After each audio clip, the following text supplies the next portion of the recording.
नहमदुहु व नुसल्ली अला रसूलिहिल करीम अम्मा बाद। कुर्बानी के जानवर को जल्दी जल्दी और अच्छे तरीके से ज़िबह करना चाहिए। हज़रत अब्दुल्ला बिन उमर रज़ियल्लाहु अन्हुमा से मरवी है कि रसूलुल्लाह सल्लल्लाहु अलैहि वसल्लम ने हुक्म दिया कि जब कुर्बानी करो तो छुरियां खूब तेज करो, जानवर से छुपा कर रखो, और जब ज़िबह करने लगो तो जल्दी ज़िबह करो। इसे इब्ने माजा ने रिवायत किया। कुर्बानी से पहले बिस्मिल्लाह अल्लाहु अकबर अल्लाहुम्मा मिनका वाला का कहना या बिस्मिल्लाह वल्लाहु अकबर कहना मसनून है। कुर्बानी के वक़्त जानवर का मुंह किबला की तरफ करना भी मुस्तहब है।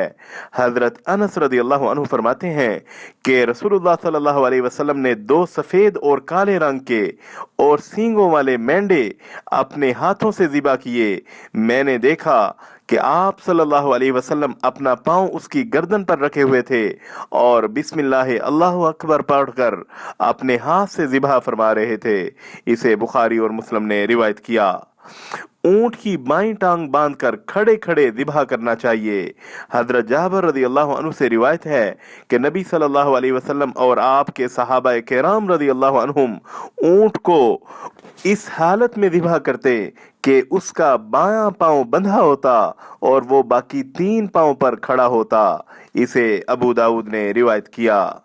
कुर्बानी के लिए ज़िबह शुदा जानवर के पेट से निकलने वाला मुर्दा बच्चा ज़िबह किए बगैर खाना जायज़ है। जो शख्स मुर्दा बच्चा खाना पसंद न करे तो वो ना खाए, इसमें कोई हरज नहीं। हजरत अबू सईद रज़ियल्लाहु अन्हु से रिवायत है कि हमने रसूलुल्लाह सल्लल्लाहु अलैहि वसल्लम से अर्ज की, या रसूलल्लाह, हम बाद औकात ऊँटनी या गाय या बकरी ज़िबह करते हैं तो उसके पेट में मुर्दा बच्चा पाते हैं, उसे फेंक दें या खा लें? आप सल्लल्लाहु अलैहि वसल्लम ने फरमाया, अगर चाहो तो खा लो, क्योंकि उसकी माँ को ज़िबह करना उसको ज़िबह करना है। इसे अबू दाऊद ने रिवायत किया। कुर्बानी के जानवर से कोई चीज कसाब को बतौर उजरत देना ममनू है। हजरत अली रज़ियल्लाहु अन्हु फरमाते हैं कि नबी सल्लल्लाहु अलैहि वसल्लम ने मुझे कुर्बानी के ऊंट पर निगरानी के लिए खड़ा होने और ज़िबह करने के बदले में कसाब को उससे कुछ ना देने का हुक्म दिया। इसे बुखारी ने रिवायत किया। व सल्लल्लाहु अला नबील करीम।